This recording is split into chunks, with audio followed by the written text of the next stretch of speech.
Okay, welcome back to the stream. I'm Cougar, and we're going to talk about the polycrisis. Polycrisis is a situation where you have many crises descending on you at the same time. Of course, the current polycrisis involves the war in Iran and the knock-on effects from curtailments or interruptions in the access to crude oil or refined products like diesel, aviation fuel, and petrol, gasoline. Been in the news. I don't usually talk about war. In fact, I think this is the only time I've talked about war specifically that doesn't relate to climate change and global heating. But I'm going to talk about the Iran war and the knock-on effects of this war, especially as this pertains to fuel supplies. And then I'm going to help you understand how global heating does exactly the same thing. We are now heading into a downward spiral. I don't see how this ever corrects itself. Another way to say the same thing is the world as we have known it is gone. The world as we have known it is gone. Not everybody will agree with that. People will have different feelings about what part of the world as we have known it is currently gone. But I think as time, my purpose is to provide context and insights. I see this coming first. That's sort of my role here, is to see it coming first. And you will then experience that for yourself with the fullness of time. And I want you to understand that that's what's happening to you. You are going to see what I am talking about here, the end of the world as we have known it. You will sense that and experience that personally as time unfolds. It's beginning now. Everyone's going to recognize that it has happened at some time in the future. Everyone's going to be on the same page. I just am here to introduce the topic. And I'm not the only one. In fact, I've been following the news for the last few days. There are an increasing number of voices that are saying things like, and this is reporting. This isn't just people having opinions and end of the world and Christ Jesus and all this stuff. These are people who are monitoring data, monitoring shipping, monitoring the arrival of liquid fuel tankers showing up in ports or not showing up or turning around and going back to where they came from. And this is all news reporting now. This is all just observations happening in the news. If you're watching the news and you catch enough of it at the right time, you'll see the same thing happening in your area, and maybe you'll want to discount it and think, well, that's interesting, but that's not important. Well, I'm here to let you know it is important, and you do need to pay attention, and please do pay attention at this point, because these are early days of a polycrisis that really only gets worse. Because it can only get worse. The only thing it can do is get worse. Maybe over time things get better, and then boom, another crisis. And that's just how it's going to be from now on. Other items of business. My book, It Was 100 Days, an End of Civilization novel, available on Amazon. Link in the description of this video. I'm getting some feedback finally from people who have read it, and it's uniformly good. They like it. They say it's well done. It's insightful. It's interesting. It's engaging. I say these things not to say, "Oh, I'm such a great author," because I didn't know if I was or I wasn't. I wrote what I needed to write, and people are saying, "Yes, this is engaging." So, if you want to be engaged, and if you want to prepare yourself mentally, contextually for what I think is now inevitable, then buy the book. It's available in ebook format, softback and hardback. Price to move. Again, the link is in the description. I encourage you to check it out. It's meant to be a user's manual, really. It's written by an engineer, by a scientist, by me. And all the topics I talk about on here are essentially in the book. So it's an encapsulation in literary form of everything I talk about here, and I encourage you to grab that and add this to your toolbox for the future. Today, however, we are talking about this. Oh, this is an AI image, so don't panic. This is not really happening in your neighborhood, but I literally asked Gemini, and this is kind of important because AI isn't intelligence, whether you like that or not.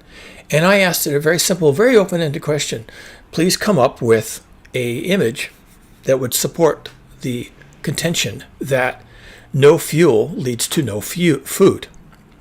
And this is what it came up with. This was like the second try. Even the first try was pretty good, and this was the second try, and I happen to like this a lot. So here it is, and this is now the fear being reported that I am repeating here, that fuel supplies are becoming constrained, and without fuel supplies, freight becomes constrained, and freight is how we move everything. Nobody lives on a farm. Nobody has canned goods of their own that they can themselves.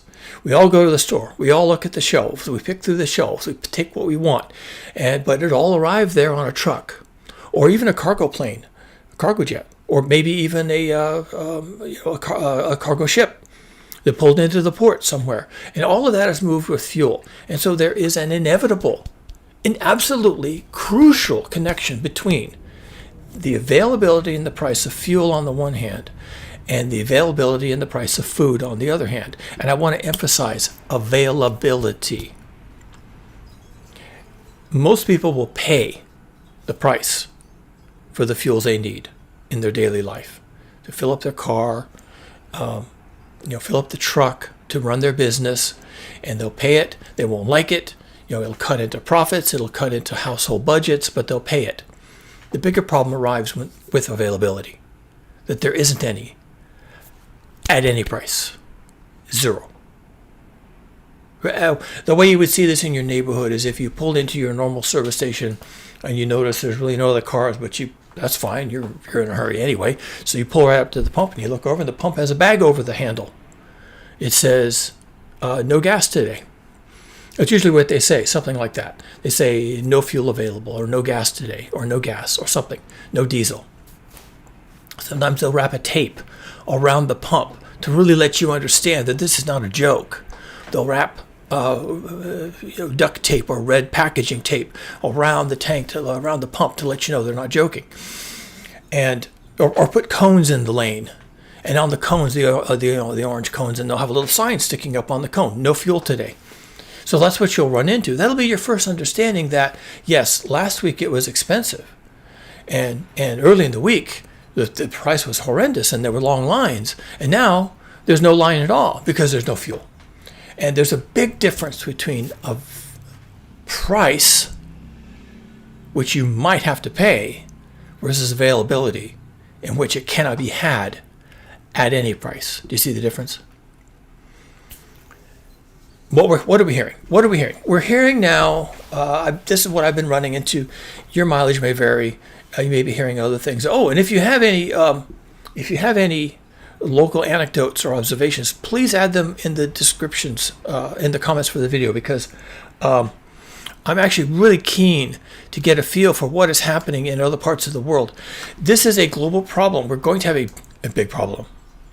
And let me just share the few things that have come to my attention without even really digging, just casually looking through my YouTube recommendeds and the news headlines and some other things.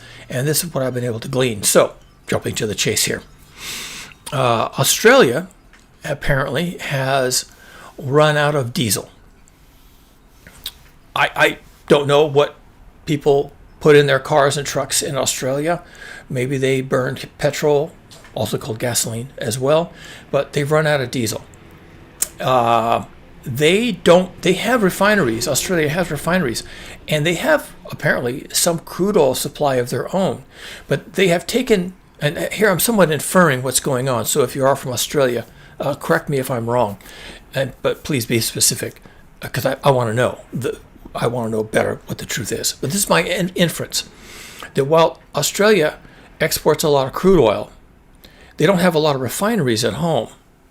Instead, they import their finished fuels. And this is actually really common.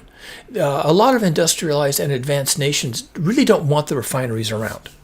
They pollute the environment. They tend to have explosions and leaks and spills and other things that impact the environment. They're expensive to operate and maintain. There's downtime. And so rather than have their own refineries that they have to maintain themselves and hire people to run and hire people to fix and deal with the environmental damages and deal with the fires and the spills and everything else, they just send their crude oil to some other country, right? Some country they don't care about, some country with a labor force that doesn't care about their own health. They send their crude oil to some other country or a series of countries, and then they import the finished products back because they don't want the crude oil. Nobody wants the crude oil. The only country I've ever heard that burns crude oil right out of the tanker was Cuba, because they were getting crude oil for free from the Soviet Union and then later from Venezuela. And they would take the crude oil right out of the tankers, right in the port, and they'd put it in their power plants and they'd set fire to it because crude oil can burn if it's the right grade of crude oil. And they would just burn it directly and generate electricity with it. But most countries aren't that interested in the crude oil. They're interested in the products that come out of crude oil, all the feedstocks for plastics, for example, and for gasoline, all the feedstocks for petrochemicals and whatnot, but also, of course, crucially, diesel, aviation fuel, and gasoline. And I even heard the story once that diesel came first. They were more interested in using diesel as a fuel back in the day than anything else. But gasoline was a secondary product of distilling diesel. They got the gasoline out kind of on accident, like, what are we going to do with this? And then they realized, oh, wait, hold on, this is a fuel too. It's a different kind of engine, but it can be used as a fuel. And so then then diesel became a secondary product. It's still used in trucks, still used in large engines like for construction equipment and even large boats, ships. But gasoline became the preferred fuel for personal vehicles. The engines are better performance. There's less pollution coming out of the tailpipe. And I don't know what other advantages it has. Diesel engines are very powerful, but gasoline engines have their own advantages. So they found a use for gasoline, and then that became the primary product. But we have all these fuels that we use now that come from crude oil. So Australia has been exporting its crude oil to other countries that have refineries and then buying back the diesel and the petrol. Well, now they can't get any diesel because the places that were creating diesel for them, they are not getting crude oil because they get their crude oil apparently not just from Australia, but also from nations in the Persian Gulf, and not just Iran, but also Saudi Arabia, Kuwait. Maybe Kuwait does mostly natural gas, but Qatar, a bunch of others. There's a bunch of nations in there that actually export crude oil. And so and they would export their crude oil. A lot of it goes to Asia, actually. Some of it goes to Europe. But of the crude oil that comes out of the Persian Gulf, a lot of it goes to India, and India has refineries.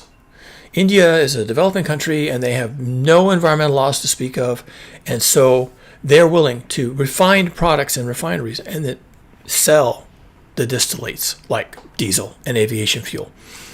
Also, a lot of the crude oil goes to refineries in South Korea and refineries in China, if I recall correctly. And there's refineries all over the planet that just take in crude oil, don't have a source of crude oil of their own. They don't have oil fields, oil wells. They don't have any of that stuff. The tankers come in, they load their product into tanks, and then the refineries consume the crude oil and turn out these products, which are then shipped all over the world. Well, Australia, according to the news, is running out of diesel. Now, this has driven up the price of diesel about 4 times. 4x. Not 4%. 4x. 4 times. So that they were paying, I have to go look up the numbers, but it's basically like $1 a liter for diesel became $3.50 a liter per diesel, or maybe $4 a liter, or maybe even over. So the price has gone up like catastrophically. But their real concern is they're not getting any more. Yes, the price of the product reveals that there's a scarcity, but the problem is that there's a scarcity. And at some point, they're going to flat run out. Australia and the rest of South Asia and Southeast Asia are fairly close to the Persian Gulf. So ironically enough, they run out of Persian Gulf crude oil first. They do. Because their pipeline, it's not a pipe, of course. It's a product pipeline. It's in the euphemistic sense of a pipeline. It's not a real pipeline. It's tanker ships going back and forth like a pipeline. So their pipeline, their supply chain, if you rather, is really short. So when the Straits of Hormuz get cut off, then there's no crude oil going to, say, India, where they're distilling it into products. And when there's no crude oil to India, well, then it's a short jump from India to Australia. So when you buy the last tanker truck a tanker ship coming out of India, well, it shows up in 4 or 5 days, and then that's the last one. So they get to run out first because their supply chains are so short. Whereas in Europe and the UK, where the same products, say from India, have to go much longer, they are running out just now. So Australia gets to show us how this is working out for them. Another nation that's reporting catastrophic failures is the Philippines. Once again, I don't know that they have any oil industry of their own.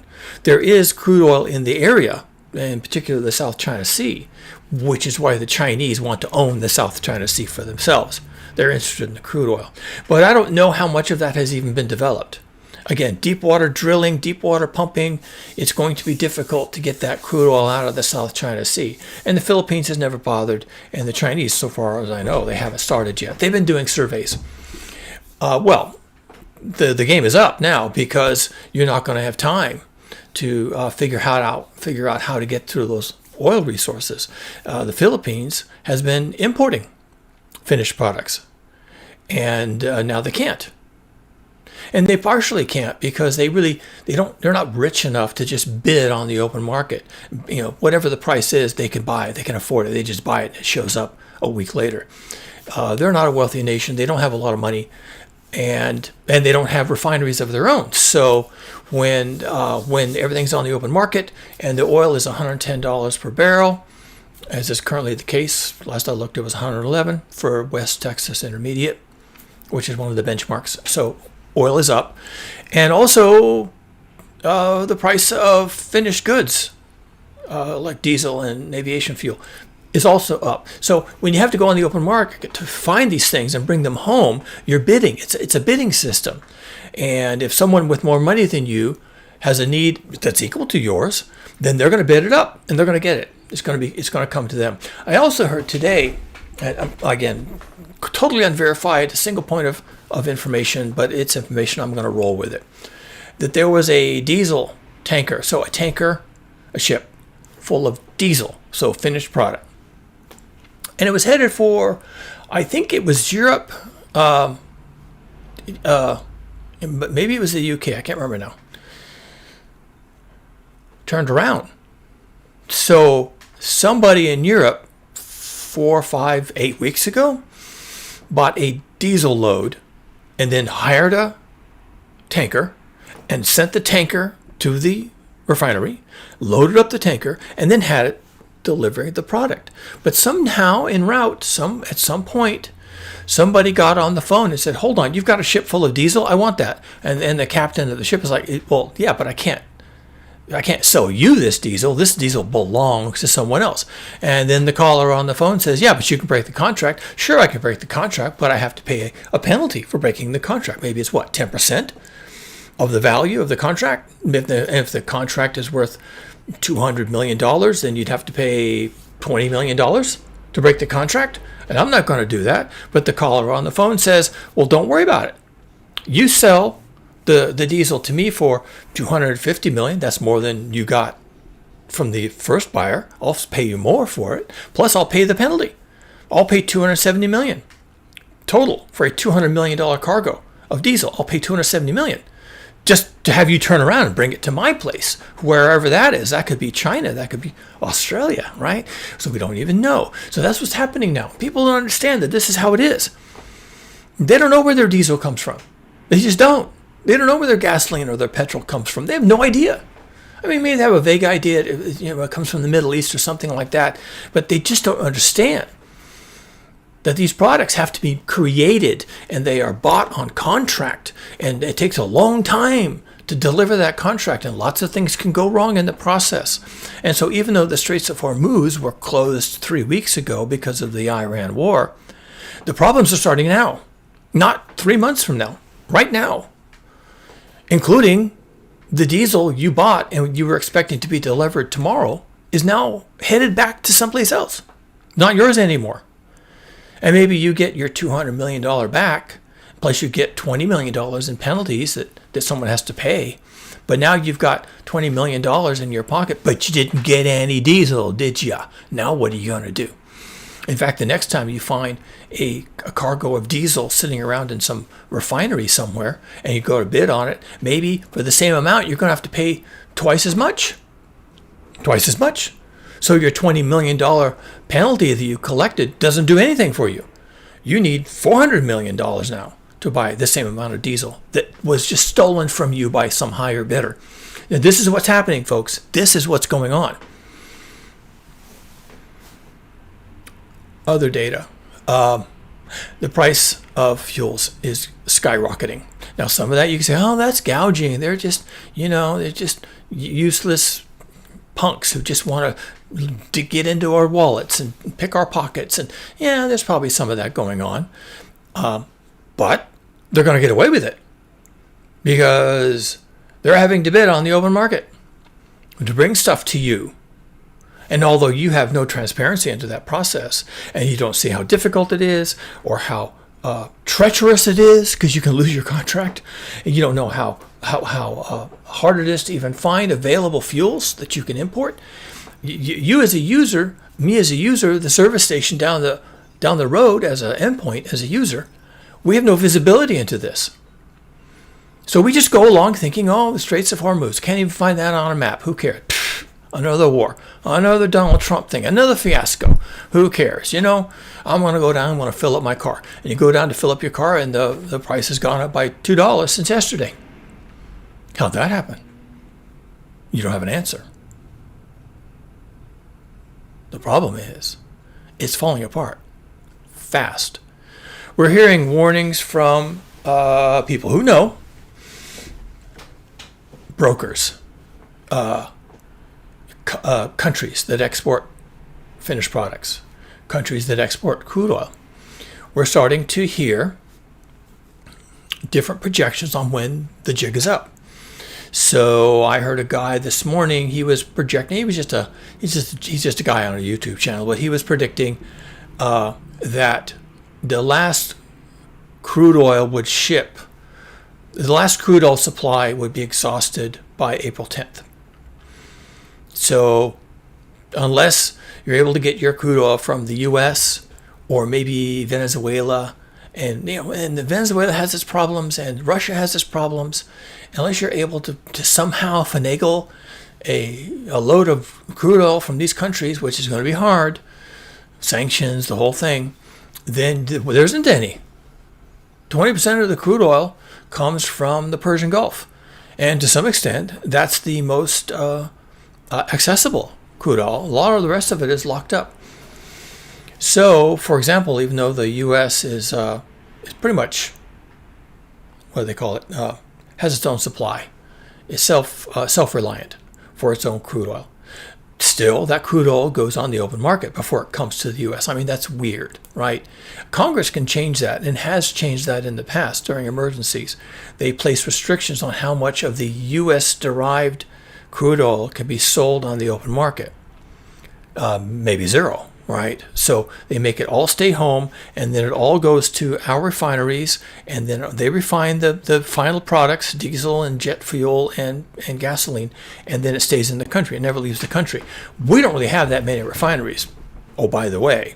So you by not exporting your crude oil and keeping it home and sending it to your own refineries, which is going to be tricky. It still requires a ship, still requires time, but somehow we figure that out. Then we don't have enough refineries for our own needs. We've been shipping a lot of crude oil out and bringing in final product. So even though we have enough crude oil for our own purposes, that doesn't mean we do what we need to do with it. Mostly we do, or maybe even part of the time we do. But we still are reliant on the global market for a lot of what we use here in the U.S. It's not as simple as you think it is. I think whatever you like, and I'm certainly no expert. But these are the stories I'm hearing now. We don't hear these stories when everything is working. When everything is working like a well-oiled machine, and this goes in and this comes out, and this moves left and this moves right, and this goes to India and this goes to the U.S. When it's all working and working 24 hours a day, every holiday, every weekend, when it just works and works and works and works and works, we don't have these conversations. Well, when it stops working, then we start having these conversations. Because the people who know how it works, they also know how it breaks down. So when they want to let you know that things are breaking down, then they say the truth. Finally, they say the truth. And what's the truth? The truth is that our fuel supply was always just in time. JIT. I'm going to probably use that a lot in this video. JIT. Get used to hearing JIT. Because I'm hearing it a lot more now in news reporting. That everything is JIT. The crude oil shows up JIT, just in time. And just in time, it is refined into products, and those products don't hang around very long. You don't store these things. Why would you store them? They're worth money. Sell them. So just in time, you put it on a cargo ship, a tanker, and then the tanker goes JIT to the buyer, and the buyer buys it just in time. And then they put it on their local trucks, their tanker trucks, and they haul it out to the service stations, JIT, and pretty soon you show up and there's this little tank in the ground. The fuel showed up yesterday, you pump it out today, JIT. And the whole thing is just in time. There's no storage. There's no lag. There's no management. It's all logistics. You don't have to store the stuff. You don't have to keep track of it. It's all JIT. Pump to ship to refinery to ship to port to truck to service station, JIT. And you're going to be hearing a lot of that from now on because that's the weakness of the system. And when it starts to break down, it breaks hard, really hard. For example,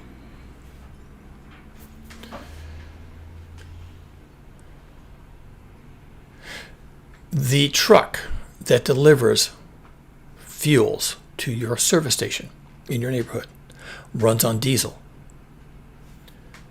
See the problem? So diesel comes in, you put the diesel in the truck, but the truck goes to a service station.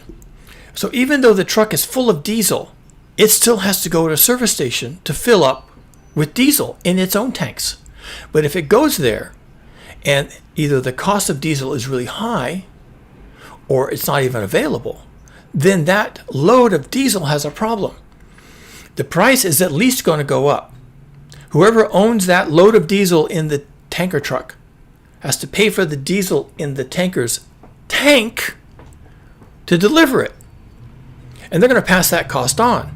So that's why the very next day, when that diesel shows up in your service station, the price went up by $2 a gallon. Or $1 a liter. That's why we're seeing 4x expansions in price, like overnight, because the cost to deliver it is already built into the pipeline. Immediately, you feel it immediately. The price to deliver it is part of the price of the product that's being delivered. It's immediately felt. And if the product isn't available, if the tanker truck goes to a filling station to fill up with diesel, but there's a little bag on the pump head that says no fuel today, or there's orange cones in the lane that says we can't service your vehicle, so I have no fuel. Well, then what is that tanker truck supposed to do? It's got a load of diesel. And you think, well, can he just fill up his own tank and deliver? No, it doesn't work that way.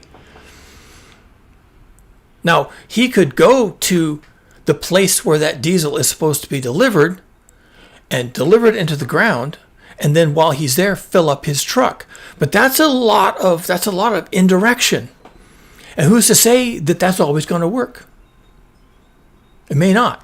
What if he's delivering diesel to a military base? What if he's delivering diesel to first responders like the police or the fire department or some place that doesn't sell diesel, like a farm or a government, what do they call them? Storage facility. Government isn't going to sell him diesel. So now he's emptied his tank of diesel. His own tank on his truck is nearly empty. Where is he going to fill up with fuel? Not there, because they're not selling anything. They're stockpiling. So now he has to go somewhere. What if he runs out of fuel? What if he can't get back to his base? What if that's his only source of fuel for his truck, and he can't even get back there? And he needs a tow, or he pulls off to the road and he's done. And these are the things that happen that people don't understand can happen. And this can happen immediately. You don't need 6 months for this to happen. A failure of the JIT aspect of this is immediately lethal to the entire operation of the supply chain. Complete supply chain failure can happen anywhere in that entire complex supply chain so that JIT is done. That's how we do things. So when we can't do things like that, we don't do the thing, and it stops. This is what's happening now. We're in early days. This is the setup. Okay, this is the setup for what will happen next, which is that they won't be able to deliver fuels to filling stations. They won't be able to deliver fuels to critical infrastructure like first responders, fire departments, police departments, or tanks for generators for hospitals. If a hospital has a power failure, it runs the diesel in the ground that they have on site to run a generator to generate electricity to keep the hospital running. So if they can't refuel their tanks, then the next time there's a power failure, which again, now that we're in this process funnel of things just kind of falling apart here and there or somewhere else, they may find themselves in a position where the power fails. How's that happen? Because some utility worker couldn't get fuel to roll out to a place where the grid failed and climb the pole, use the bucket, whatever, to fix the problem. So instead, the utility worker is trying to find diesel to fill his utility truck so that he can then roll out to where the power failed and fix it. And if that worker can't get diesel into his vehicle so that he can roll to fix the power problem, then the power problem doesn't get fixed. Again, everything is JIT, all of it. No one's sitting around looking up at a power pole waiting for it to fail. Not even for the hospital. They're 100 miles away fixing something else. And when the power fails, and who knows why the power fails? Some drunken alcoholic drives their car into a power pole. Down the power pole goes. All the power in the neighborhood, maybe half the city fails, whatever it is. So now we have to roll this utility worker. And what if we can't roll the utility worker because they couldn't find fuel? So the longer this goes on, the more it cascades into a polycrisis. And the final shoe to drop, and this is probably the most interesting one, is when the same situation applies to JIT delivery of food. Hence the topic. People can try to get by without fuels. It's going to be hard to get to work for a lot of people. It's going to be hard to do the work, especially if they're a delivery driver or they're working for the fire department, something like that. Fuel availability may be part of the job itself. I was seeing on DW News, in a German station, right? Oh, a German woman was complaining that she's a taxi driver. Maybe she was Uber, but could be she was driving a taxi, and she can't operate her vehicle. Therefore, she can't make money. So now she's basically out of a job. I mean, she'll be back in her job when she didn't get fired. She'll be back at work when there's fuel available. But because of the expense and, of course, the lack of availability at any cost, she can't drive.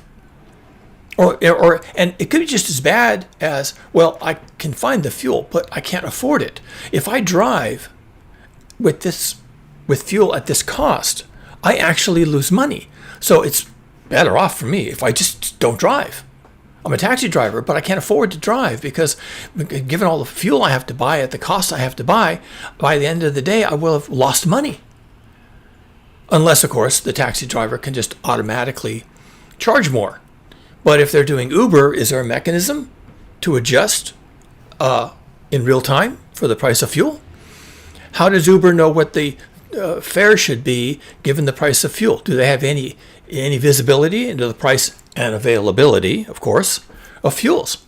And when they price the ride, because that's how it's done. It's not done by the driver. It's done by the Uber.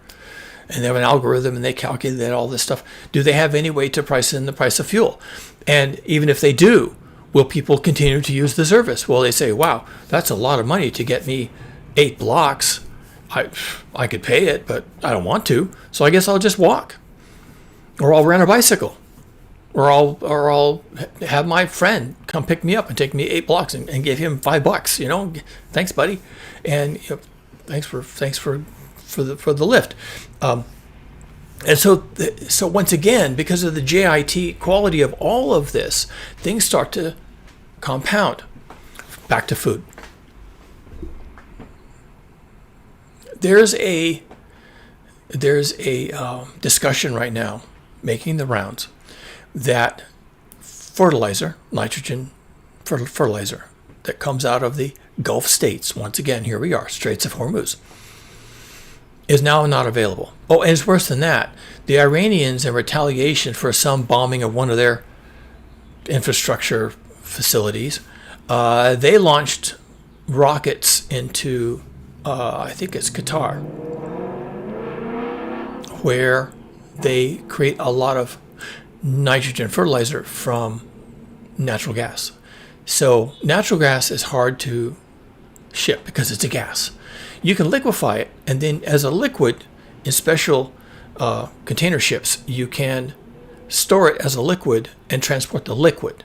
But otherwise, you have to use pipelines because natural gas is a gas. Pretty simple.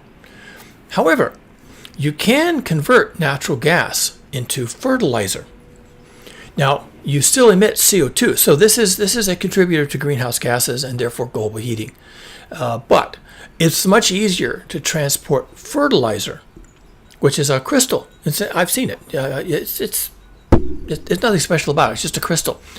You can transport this crystal fertilizer in just a bulk cargo ship, the same kind of cargo ship they transport coal or wheat or lumber or anything else that's a solid. So you just fill these cargo ships up with solid fertilizer, which came from natural gas. So if you have not a lot of natural gas in your country, you now have a new industry. You can take that natural gas and convert it into solid fertilizer crystals, put that into a regular old bulk ship, and then transport it all over the world. And farmers all over the world have been using fertilizer, nitrogen fertilizer, generated in the Persian Gulf on their fields.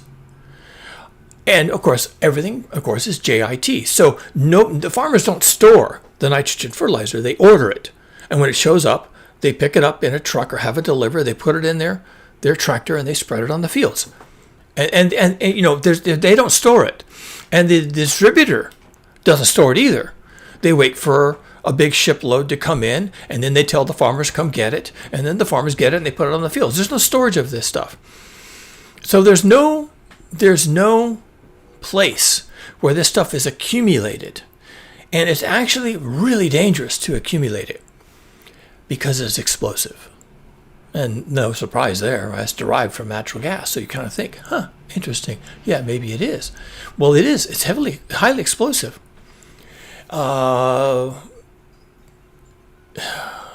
Listeners to this channel of a certain age may recall the massive explosion that took place in Beirut a few years ago. That was ammonium nitrate crystals stored in a warehouse that were stored next to, can't make this up, fireworks. And the fireworks got on fire, as you do, and then the fireworks set off the ammonium nitrate, and the explosion of a bunch of ammonium nitrate, and there was a ton. That sounds like a weight. There was 10,000 tons of this stuff. I don't even know how much of it there was. It was huge. And people who did the forensics on the explosion later said this was stupid. Who was running, of course they're all dead now, who was running this port facility and this warehouse? Anyway, it blew up. So you don't want to store a lot of ammonium nitrate. You want to get it off just in time, right? And you're doing it just in time because you can't really afford to store it. It will kill you and half the people in your town. So you have to get it off the ship, put it in the truck, take the truck to the distributors, from the distributors to the farmers put it in the tractor, and the farmers spread it on the field, and no one's storing the stuff because it will fucking kill you. Well, a lot of our ammonium nitrate, the feed stock to build nitrogen fertilizer came from the Gulf Coast, the Persian Gulf, yes, the Persian Gulf, because they have huge supplies of natural gas, and by converting it into a crystal, it's easy to distribute, and it's a valuable product for modern farming. So there was a demand, so they were filling that demand just in time, and now it's done. They can't get anything out of the Persian Gulf. Now, I don't know what percentage of the world's ammonium nitrate originates in the Persian Gulf, but it's enough because the last couple of weeks, the farmers have been complaining bitterly. It's the end of winter. We're going into planting season. We don't have this stuff on the shelf here at my farm because it's explosive. And I go to my distributor, and he says, "Well, I don't have any on the shelf either because it's explosive." And so he calls the shipping company who brings him his fertilizer in the spring just about the time he needs it, and they're like, "Oh yeah, we don't have anything. We don't keep that stuff around because it's explosive." And okay, so when are you going to get any? We don't know because all of it comes from the Persian Gulf. Oh, okay. So now we know something about the JIT economy, don't we?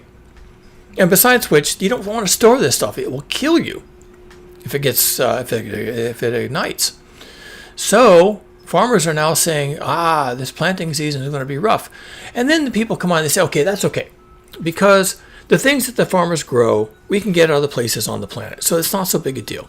If our local farmers have a poor wheat harvest because they couldn't get fertilizer on, that's okay. We'll buy wheat from Ukraine. Oh, actually, no, maybe we won't. Then we'll buy wheat from Russia. Oh, well, that's not going to work either, is it? Where can we buy wheat? Well, we can buy from the U.S., except who wants to do business with the U.S.? So, no, we're not going to do that. Where can we get our wheat? And now you're running around looking for wheat. And so what happens to the price of wheat? It goes up, because, the guy that's got a silo full of wheat, because you can store wheat, the guy that's got a silo full of wheat and was kind of waiting for the day when he could sell some or all of it, he's all of a sudden the phones are ringing off the hook. Hello? Oh, you want it too? Wait.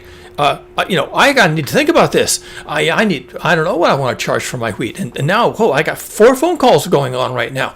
And so he's thinking, wow, I need to jack up the price because I only want 1 phone call. I don't want 4 phone calls from people who expect me to sell my wheat from my silo cheaply. I want 1 phone call from one person who's going to pay a lot, like a ton of money for my wheat. And so that's what happens, Yeah, you want it? Yeah, everybody wants my wheat. Whatever. Pay me a lot of money. No, not enough. How about you? No, I think we can do better than that. Whatever.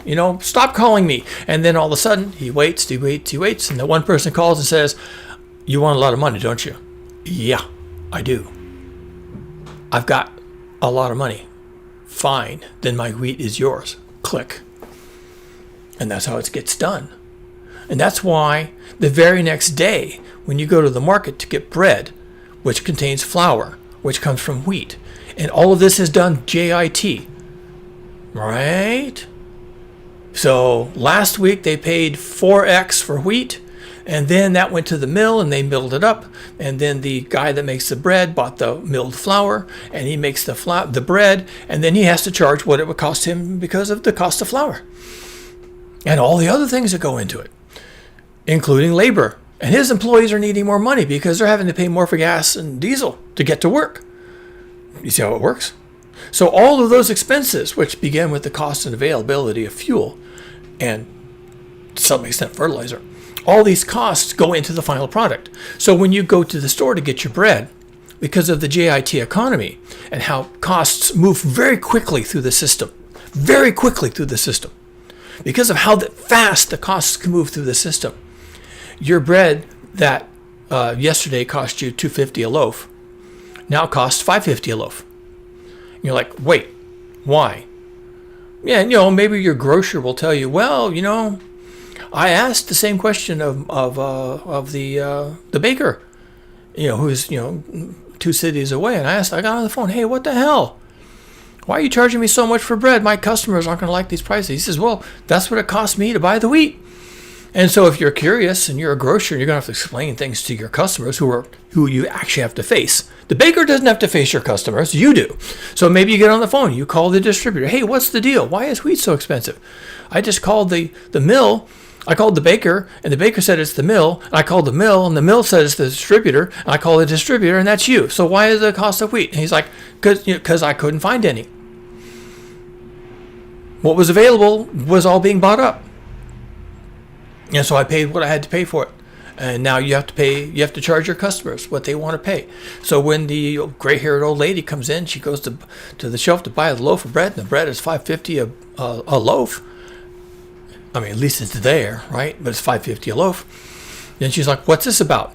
And what's your answer going to be? Oh, well, this is about the price of fuel to deliver the bread. And it's also about the price of fertilizer, because there's going to be a shortage of wheat harvested at harvest season in 6 months, and therefore the stored wheat sitting in a silo became that much more expensive right now, not 6 months from now when the harvest fails to come in. Right now, because everybody understands what's at stake. So they close the Straits of Hormuz. 2 weeks later, your bread is $5.50 a loaf. Why is that? Because of the JIT economy. And of course, as per this picture you're looking at here, at some point, it's not the price, is it? It starts out being the price. Oh, it's so expensive. Then it becomes availability. The bakery stops baking bread. Now, that's dumb. That's their job. That's their business. They bake bread and they sell it. Okay, they stop baking bread because the vehicle, the delivery truck they use, the panel truck that they use to deliver the bread to all of their stores they service, they couldn't get fuel for it. Or the fuel was so expensive it didn't make any sense to try and sell bread into that market. So they reluctantly shut down. And if availability of fuel is bad enough, watch this. Watch what happens now. Not only will you have trouble getting flour from the bakery, the mill. Not only will you have trouble getting flour from the mill to make your bread, the mill will have trouble, because of transportation issues, of getting the raw wheat from the distributor. So the wheat doesn't show up to the mill. The mill doesn't have wheat to make flour. The flour doesn't show up at the baker. Therefore, the bread doesn't show up on the shelf. And worse, the employees can't get fuel. The people who work at the bakery and at the mill and at the distributor, they can't actually get to work. Not because they can't afford the fuel, because maybe they could, especially if people are paying $5.50 a loaf for bread, but they just can't find it. It's just not available. And where would the fuel have gone in that case? Well, let's say that the fuel isn't cut off completely, but it's simply rationed. Triage system. We want to make sure that first responders get fuel for their vehicles. So that would be fire, police, ambulances, And then we want to make sure that the hospitals have fuel for their generators in case there's a power failure. And then, to avoid power failures, we want to make sure that the utility companies have fuel for their vehicles. And then we have to make sure that people who work in these areas, these industries, fire suppression, police, ambulance drivers, that they can have fuel to get to and from work. Because without the drivers for these vehicles, including the utility workers, then these vehicles don't roll. So you have multiple problems now as a city or a county or a province or even a country. You have to take what fuels are coming in and you apportion them to keep critical services and industries rolling. And there's a known list of those, and we should all assume that the governments have already had these discussions among themselves so that when the crunch comes, whenever it comes, and maybe they had this conversation 10, 20 years ago, when the crunch comes, they know that they have to grab these fuels at the dock and make sure that their critical services and industries and government functionality is fueled. And that leaves maybe nothing for everybody else. So even though there will be police driving up and down the street and utility workers climbing the poles and working on the transformers and the lines and ambulances coming to and from the hospitals and all that is going on, you're thinking, well, I guess things are okay. When you go to the service station, there's nothing there for you. Now what? This is what happens when the tankers no longer leave through the Straits of Hormuz. Government's leadership has to do triage to decide who gets the fuel because of problems with abundance and also problems that are built into the just-in-time economy. There's no slack. There's no resilience. Any interruption immediately becomes a crisis because that's how it's built. You think that's dumb. You think that's not very forward thinking. You think that's risky behavior, but that's how they do it. Everything is just in time, including the bread on your shelf, including the produce in the produce section, including the people who get to work to sell you the things and swipe your credit card and put it all in a paper bag for you and hand it to you so you can go home and eat it. All of that is JIT, all of it. And as soon as the system begins to break and lock up, things stop. And right now, if you are monitoring the news channels and listening to the geopolitical pundits talking about what's happening in the world and the crises that are coming, if you're listening to news out of Australia, if you're listening to news out of the UK, and if you're listening to Donald Trump and all the blather he puts out there, then you start to understand that we are spiraling into a crisis. And it's not going to be okay. The longer this goes, the worse, the furthest it gets from okay. I heard something today, and I have no way to verify this, but it was shared by someone who probably is in a good position to understand. He said that 30 days of fracture in the JIT economy, 30 days of breakdown in the JIT, global JIT economy requires 30 weeks to correct. That's a good rule of thumb. That sounds about right to me. Making things worse, all the time that Iran is being bombed and missiled and threatened by the U.S. military and the Israelis, all the time that's going on, they are, in retaliation, sending rockets and drones and whatever else they've got into neighboring countries in the Persian Gulf. They've destroyed, deliberately, they've destroyed 40% of the liquefied natural gas capacity of Qatar. 40%. LNG is really important because that's how you move natural gas. And there are lots of countries that either don't have a good supply of natural gas themselves or don't have any. And so they look for these tankers to show up just in time, as you do, to keep their everything working. We all use natural gas in gas form. It's shipped as a liquid, but it's used as a gas in gas form to generate electricity, create fertilizers, because some countries do that themselves, energize certain industries. So you can burn the natural gas just for the fire to heat up things that you need hot. So working iron, rendering bauxite down into aluminum, and some other things. So maybe you need fire for fire purposes. Maybe you need fire to generate electricity by boiling water. Maybe you need liquefied natural gas to make your own fertilizer. There's all these things they do with it, and they don't have a supply themselves. So a lot of industrialized nations like Japan, South Korea, China, Taiwan, Australia, Vietnam, Indonesia, India, that maybe don't have their own supplies natively. They buy this stuff in liquefied form. And Qatar was kind of pivotal in that happening. They have a lot of natural gas, and they built a huge LNG footprint, 40% of which has been destroyed by rockets.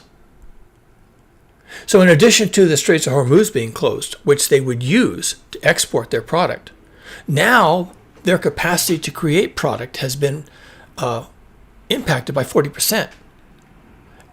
And we're only a few weeks into this war. If Trump makes good on all of his threats to bomb the bridges and bomb the desalination plants and bomb the electrical generation facilities and do all these things to Iran, then Iran is just going to continue to retaliate. And, if bombing 40% of Qatar's LNG capacity didn't get them to stop the war on behalf of Iran, well, then Iran will destroy another 40% or 80% or 100. I mean, whatever it takes, right? And at some point, Qatar is going to say, please, please, please stop this war.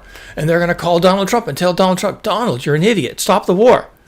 And maybe he'll respond to that. Maybe he won't. Maybe they'll pay him money. Maybe Qatar will write Donald Trump a check because he likes money. Personally, I don't mean writing a check to the U.S. Treasury. I mean writing a check to Donald J. Trump.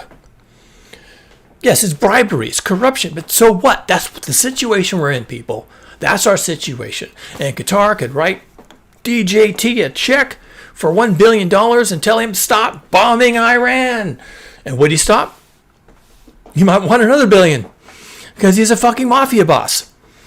It becomes a protection racket. He may want $1 billion every 6 months. Hey, it's been 6 months. What about my $1 billion?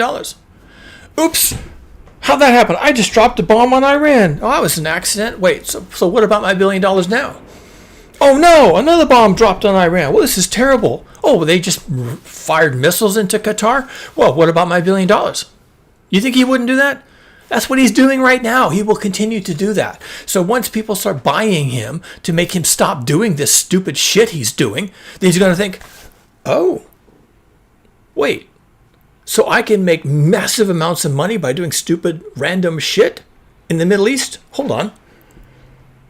Wait, that's it? All I have to do is be random? I don't even have to have a plan? I don't even have to have an enemy? I don't even have to have a strategy? I just have to do random shit that blows shit up, and I get $1 billion every 6 months from who all? Qatar, Saudi Arabia, Kuwait, UAE, Oman. I'll get $1 billion every 6 months from all these countries just to not do random shit like I like to do. Huh. Well, I like this. I like this business model. I like this business model. And that's going to be it. That's going to be your business model, world. Your JIT economy, your global everything, your supply chains, your fuels, your refineries, your crude oil, all of it just in time, all of it just to keep the wheels turning over in the world, just in time. And every 6 months, Donald Trump, when his wallet's feeling a little light, I think I could use $1 billion. Anytime his wallet gets a little light, oh, did I drop a bomb? Hold on. That was an accident. Oh, I just dropped another one. And that's how it's going to be, folks. Because that's the world we live in. And because that's the world we live in, your price of your bread is going to be $5.50 a loaf. and then $6.50, and then $8.50. And you won't be able to afford it at that point. So what are you going to be doing? Maybe make your own bread. That's kind of smart, but you still have to pay a lot of money for your flour.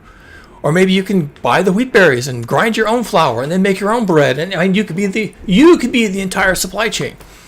Not a bad idea, by the way. Not a bad idea. Figure that shit out if you want to. Oh, what have I got? I can't see it right here, but it's in a box somewhere. I've got a Nutri-Grain flour mill. Works great. And I have wheat berries. In fact, I just bought some a couple of days ago. They just showed up. Hard red winter wheat berries. And I just take a scoop of those. I fire up the mill, take a scoop of those. I put a bowl right under the output. I pour the berries in, and I sit there and I wait. And flour comes out. Fills up the bowl. And I make any kind of flour I want, anytime I want to. I make cornmeal too. And using whole berries, I get whole wheat flour. That's delicious. Makes amazingly good bread. That's it. That's the stock. Of course, I have to have yeast and some sugar and some other things that go into bread. Your recipe may vary. Oh, and then I have a bread maker. I have a bread machine. It's like a little robot. So I just put all the ingredients in and push a couple buttons and then close the lid. And I come back 4 hours later and there's a fresh hot loaf of bread in there. So between my Nutri-Grain mill, my delivery of wheat berries, and my bread maker, I can have a loaf of bread every 3 days until my wheat berries run out. And I don't have nearly enough right now. I'm a little worried. So I'm probably going to go back on Amazon and order another 25 pounds of wheat berries. I generally buy them 50 pounds at a time. That's recommended. But then you have to store them and you need special containers so that the bugs don't get into them and the rodents too. I have big screw top barrels that are, 5 gallons and they're screw top. So they seal. I have a little rubber seal and everything. So you open it up, you pour it in. If you need 2 of them, you got 2 of them. You pour the other half of the bag into there. You screw the lids on, and now you got 50 pounds of wheat berries, from which you can make 50 pounds of flour, from which you can make 50 pounds of bread, using your mill and your bread maker with some yeast. And now you don't have supply chain problems. You've just destroyed the supply chain. Oh, it's still JIT. I mean, but it's you. If you need flour, you just make it when you need it. I'm elaborating on this because I want you to start thinking about how to solve this problem. Because this problem, which is now coming, no fuel, no food.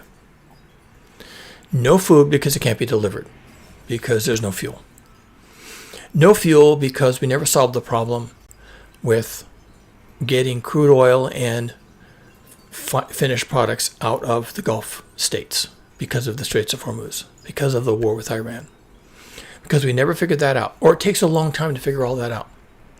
Or it takes a long time to repair everything that's been blown up with missiles.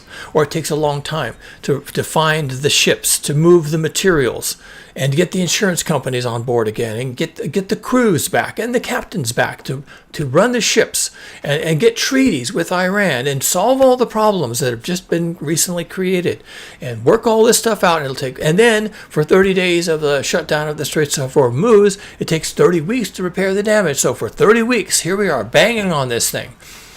Bang, bang. Let's see if we can fix this. Banging away on it. And maybe it takes 30 weeks to finally get things moving again. And maybe prices never come down. I mean, at least you've solved the availability problem, but the price never comes down because it doesn't, right? Once you get used to paying $5.50 for a loaf of bread, you'll pay $4.50. And the grocer knows that.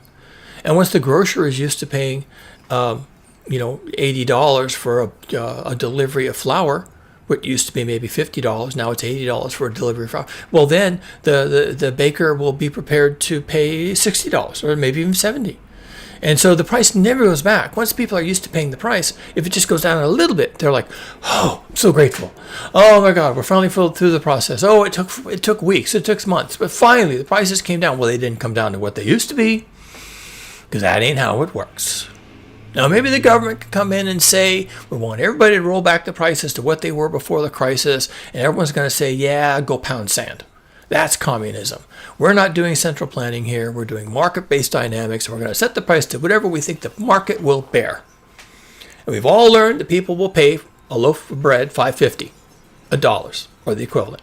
And so since they'll pay that, they're going to pay that. We're happy to have the money. And so that's how it is. Because you were willing to pay it. Because you're willing to pay it, now you have to pay it. It never goes down. This is where this becomes a death spiral.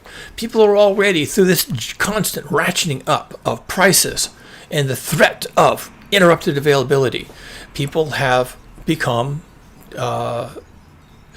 unstable. They don't have enough money to buy their food and pay the rent and buy the fuel and make the car payments and make the mortgage payments and pay their student loan and all the other things. Because the price of everything just kept going up. And it never went down. It should have gone down, but it didn't. It just keeps going up because that's what things do, to keep things go up in price. They never go down, or not much. And by the time it goes down a little bit, well, then the next time you turn around, it's right back up again because they know you'll put up with it because you don't have a choice. You have to buy the bread.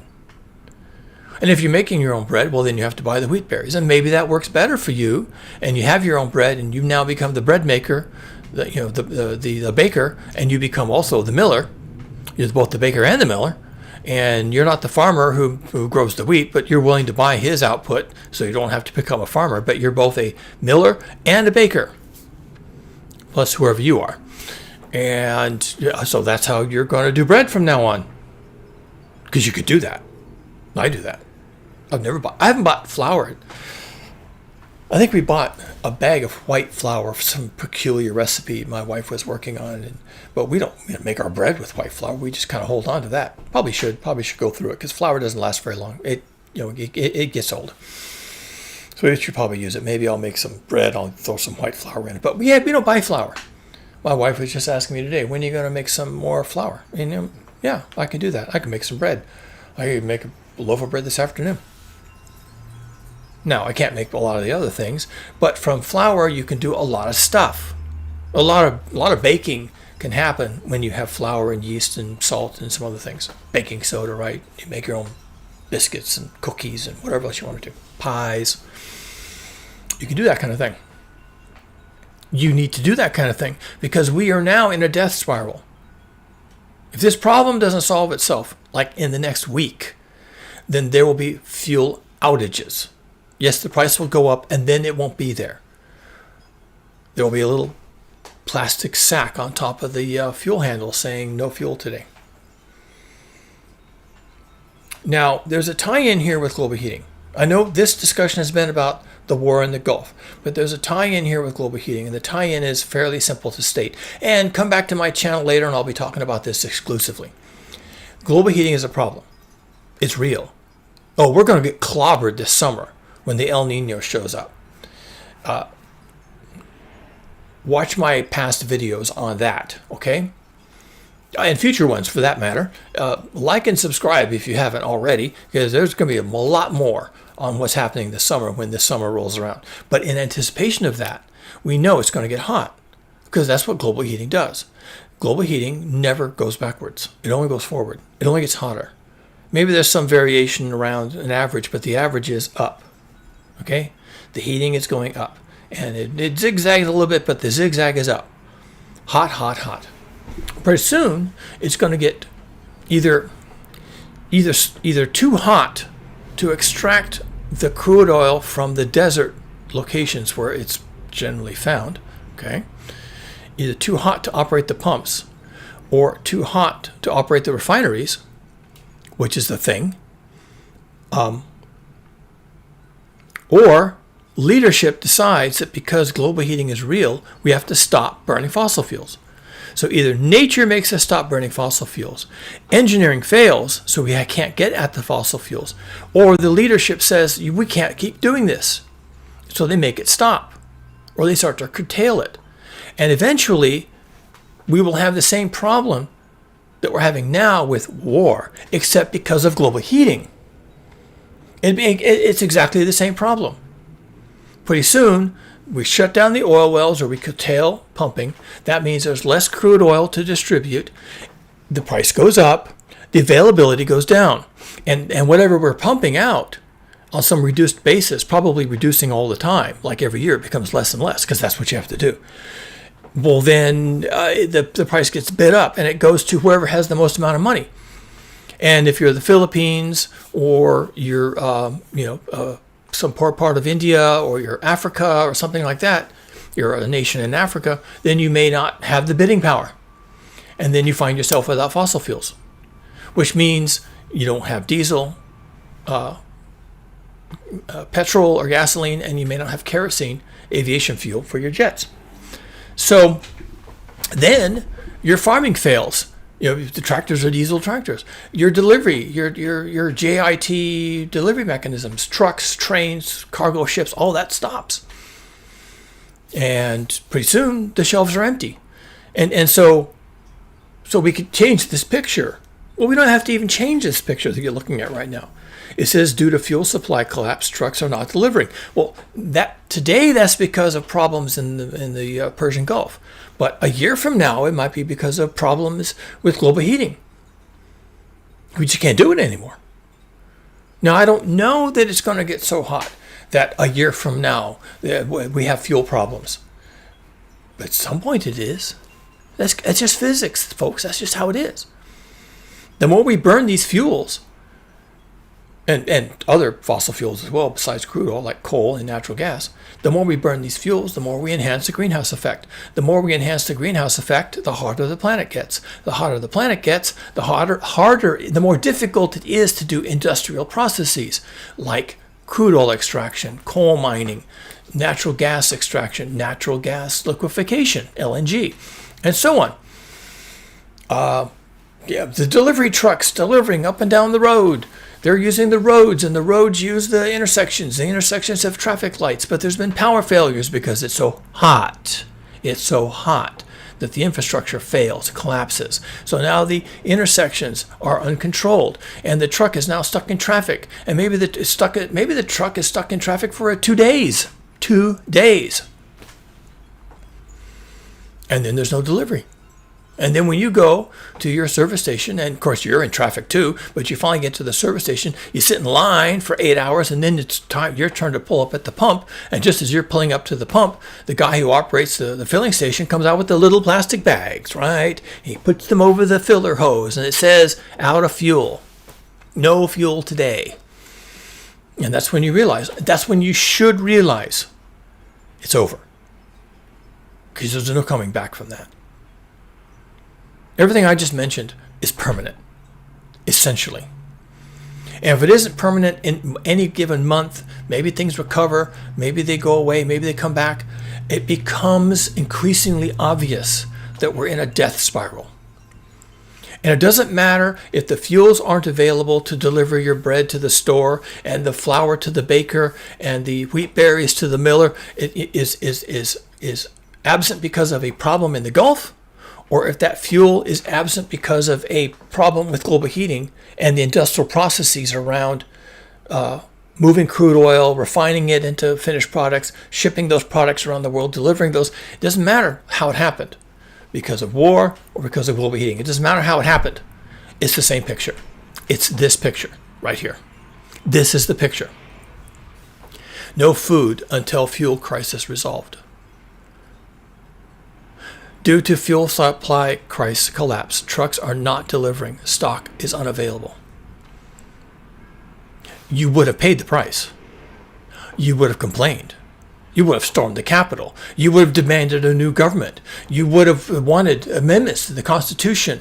You would want to hang people for price gouging and all these other things. And you have all this umbrage about what you're paying. But then the problem is really actually not what you're paying. It's availability. And when it's not available, then you start to realize you're in trouble. You're in big trouble. And right now, listening as I am, because this is what I do, and I'm not in denial, listening as I am to people talking about the current problem, which just involves war in the Middle East. Okay, that's all it is. Not a global anything. Not a global heat wave. Not a global climate change. Not a global anything. Not even global war. Just war in the Middle East. We're already having problems with first price and then availability. And you're going to see that. If this continues even another week, you're going to see unavailable.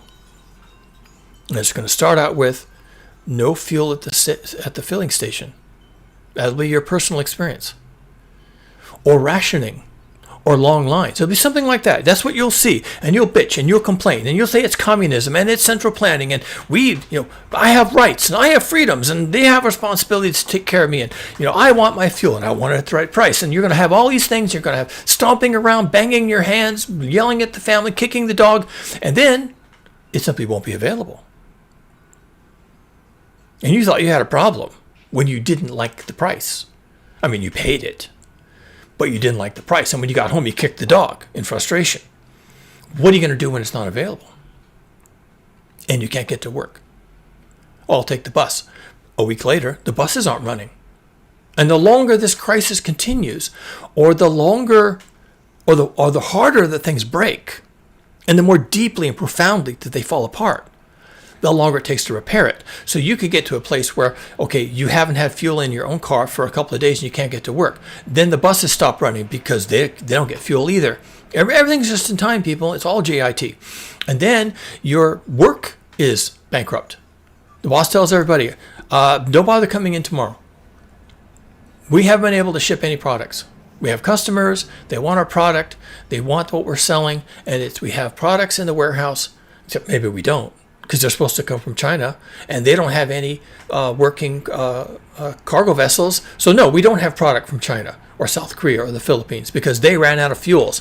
But if we do, we can't actually deliver these things to our customers out in the streets. And so they sit here. And because they're sitting in our warehouse right here in the back of the property, we haven't been paid. And so we haven't been paid, you're not going to get paid. And we're going to close up the shop, and we're going to cross our fingers, and you all give us your contact points, your email and your phone, and we're going to hope and pray that the problem with the fuel situation fixes itself, because of course we have no agency, and if it fixes itself, then we'll get new shipments in from China someday, maybe a month, maybe 2, maybe 6 months later. And when we do, then we'll start shipping again. And when we can ship, we can get receipts. And when we get paid, we can pay you. But that's not going to be for a month. And that's not going to be for 2 months. And that's not going to be for 6 months. And that business is gone. Forever. They can never recover. And now you don't have a job. And what are you doing? Are you going to another business? How about the business right next door? Same business park. The business right next door, they also sell products, and they have a warehouse and they have a delivery truck, and you go to them and say, hey, I just lost my job next door because we didn't have fuel to move things. How about I hire you? Oh no, we just fired all of our employees yesterday for exactly the same reason. We couldn't ship anything. But I tell you what, when things get better, why don't you come back here? Maybe we can hire you. If the other business isn't able to hire you. And so the business that fired you 6 months later, they're completely gone. There's nothing. There's no office furniture. There's no pictures on the walls. There's nothing in the warehouse. It's all gone. It's been liquidated. And the business you might have worked for instead, same thing. Furniture is all gone. Pictures are off the wall. The warehouse is empty. The truck was sold, used, and it's all gone. And then what do? You need. There's some aspect of this that I can't solve. You can't solve. I don't know what to tell you. It starts with the price of fuels. It very quickly, like almost immediately, becomes availability of fuels. And after that, it becomes cost and availability of products, like things on the shelves and trucks delivering goods. And having money to pay employees. And pretty soon, people are out of work. The economy is in a depression. Things are falling apart. The companies go away completely. The people sell everything off and basically retire. And maybe they'll start a new business someday. Maybe they won't. Maybe they're done. And maybe they can't.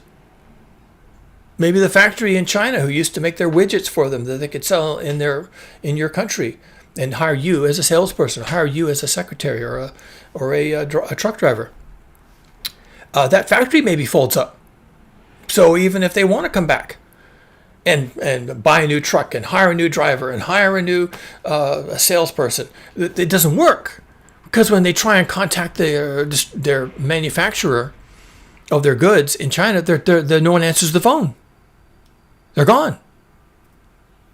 It can take years to recover all this. And just about the time you think you've recovered it, another fucking thing happens. There are many ways where, from right where we are now, this exact situation, not some fictional collapse scenario, not some novel, not some speculative fiction, from where we are right now, the actual headlines and the actual news, the actual problems in the Gulf right now. Donald Trump, right now, there is a situation right now with this exact configuration, without any one other thing being completely fucked up. There's this exact situation could destroy entire industries, including the crude oil industry.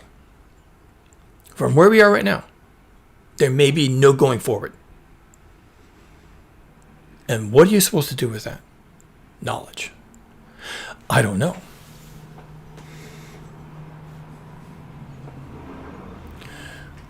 At the very least, my recommendation is you think long and hard about what it is you have to survive in an era where there's no fuel and no food. I assume you can survive without the latest iPhone. And if Apple Computer can't get a manufacturer for iPhones, you'll probably be okay. I imagine you can survive without a new truck this year. You'll probably be fine. And I imagine you can survive even if the price of fuel is 4 times what it was last month at this time. Yeah, you'll hate it, but you'll pay it, and maybe you'll go personally bankrupt. But maybe you'll have to do without some things, without a vacation, without membership at the gym, without satellite TV, without buying a new TV. Maybe you'll just have to do with less, and then you can afford the gas to put in your vehicle to do the things you have to do. But there's some point where that's not good enough, and then you can't do it, any of it. And that doesn't sound possible. That doesn't sound real. But we're there. Everything as it is right now can render a situation where, due to fuel supply collapse, trucks are not delivering and stock is unavailable. Unavailable. Unavailable. Unavailable. That's the key. Now, I just bought 25 pounds of wheat berries. When I end this video, I'm going to go back on my browser. I'm going to go back to Amazon, and through Amazon order another 25 pounds. Because of what's happening right now in the news. Right now in the news. I've got beans. I've got a couple kinds of rice in the big barrels with the screw lids, okay? And cashews, walnuts, lentils, big containers. My basement is lined with these big containers. I've been doing this for a decade. And I've got the stone mill, and I've got the bread machine, and I've got other things. I've got blenders that I can use to pick greens out of my backyard and make nutritious drinks from them. You know, maybe that's not how I'd want to live, but if I had to, I could grow beets in my backyard, cut the heads off the top of the beets, leave it, eat the beets later too, separately, right? Just cook the beets and eat them, and then I can also eat the greens and make smoothies, and with the cashews. And dates and whatever else I can put in there. I could do that, and then that's a meal. And in an era where, due to fuel supply collapse, trucks are not delivering, stock is unavailable. In that era, that's a story. I can bake bread. And if I don't have yeast, I can bake sourdough bread, which is simply natural yeast. You need a story. You need to come up with a story right now. You need to take this seriously, because we're there. And if this keeps on for another week or two, and Donald Trump is claiming 3 weeks, and we haven't heard anything from the Israelis, like, what do they intend to do? And we haven't heard from the Iranians, what do they intend to do? How much pain are they going to inflict on the organized world in retaliation for all that's been done to them? We haven't heard from them, have we? So how long does this go on? Another month? 2 months?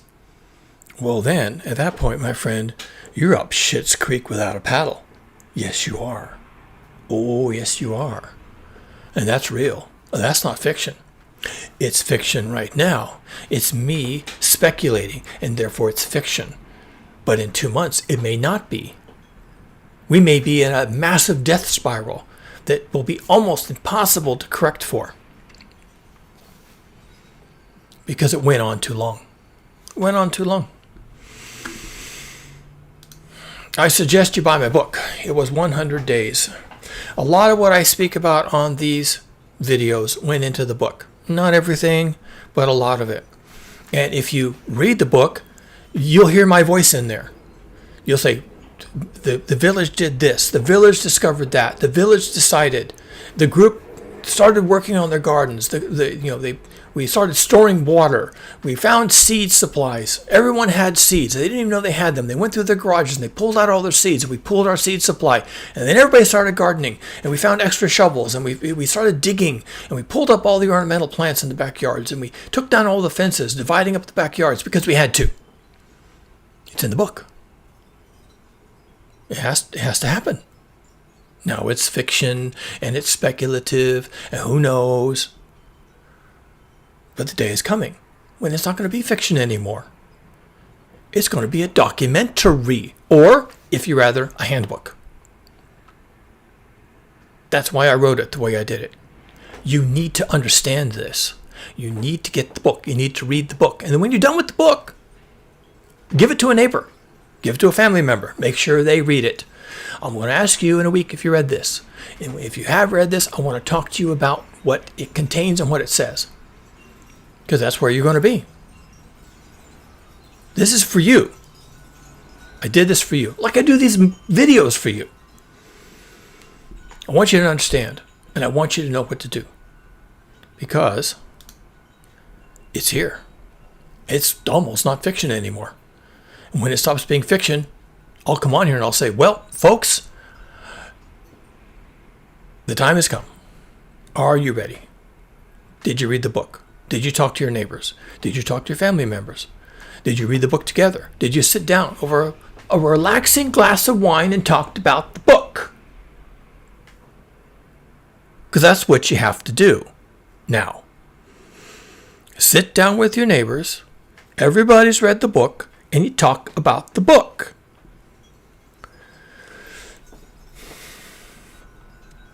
That's what I have for today. Yeah. We'll be back on here because this situation is only going to get worse, especially given the speech we got from Donald Trump last night. Did you hear that bullshit? 19 minutes of absolute moron dribbles. It's what we're up against, people. The people who are supposed to be our leaders, who have gotten us into this shit, they're not dealing with a full deck. Okay, they do not have all their marbles, and even people like Emmanuel Macron and Keir Starmer and whoever is the president currently of Germany, they're not helping. They're all scared of doing the wrong thing. Well, the wrong thing right now is doing nothing. That's the wrong thing. But they're going to do nothing because they can't approach this. And because they're not going to approach it, they're not going to help you. They're not going to be there for you. They're not going to have the things you need.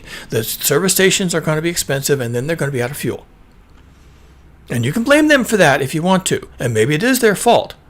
Well, it's mostly Donald Trump's fault, and maybe the Israelis' fault, and maybe it's the Iranians' fault. Did they have to bomb Qatar? I don't know. Maybe they did. But anyway, it's a rogues gallery of circus clowns, right?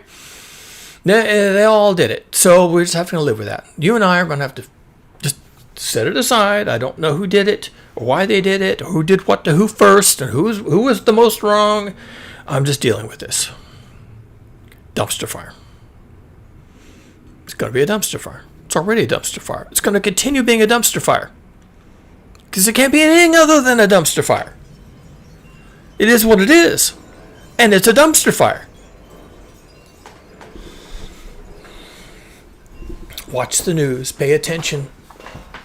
Look for the signs, the long lines at the filling station, the price of food on the shelves, and resist the temptation to bitch about it. Embrace the opportunity to fix it for yourself. Buy the book. Read the book. Understand the book. Share the book. Share the contents with your friends and neighbors and have that conversation. Do it now. Do it right now. I don't need sales from the book. I don't need that, okay? I have 125 subscribers to my channel. If every single one of them bought a book and I got the royalties from that, I'd have enough money to go have a nice dinner with my wife, all right?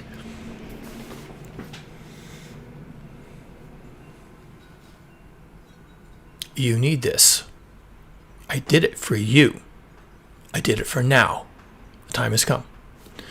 That's all I got. It's your responsibility from here on out, folks. And do subscribe because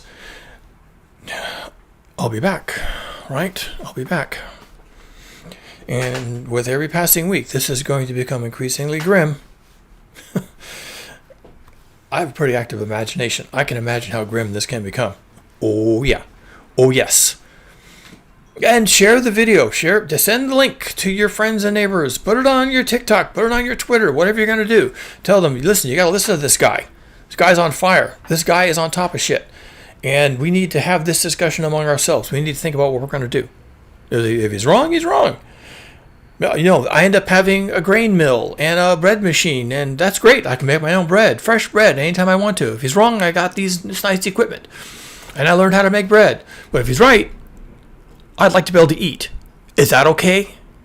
If he's right, I'd like to be able to feed my family and my neighbors. Does that sound okay with you? Yes. Take it seriously. I'll be back with more news as it comes to me, which means as it happens. In the meantime, please convince yourself that this is not a good time to die.